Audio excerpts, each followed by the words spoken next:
একজন ছেলে নাম রিয়ান একদিন স্কুল থেকে ফিরছিল। হঠাৎ রাস্তার পাশে একটা লাল রঙের ছোট্ট বাক্স দেখতে পেল। চারপাশে কেউ নেই। কৌতূহলে এগিয়ে গেল। বাক্সটা খুলে দেখে ভেতরে একটা পুরনো চাবি আর একটা কাগজ।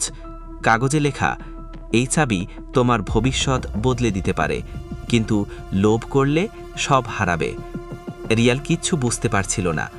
এমন সময় তার বন্ধু শুভ এসে বলল, দে আমাকে দে, আমি এটা দিয়ে দারুণ কিছু করব।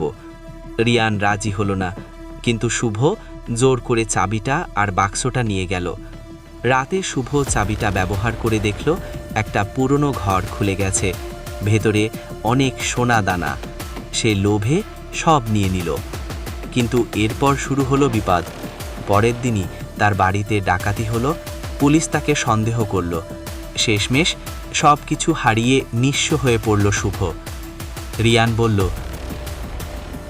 লোভ মানুষের সবচেয়ে বড় শত্রু। এটা শুধু সম্পদ নয়, শান্তিও কেড়ে নেয়।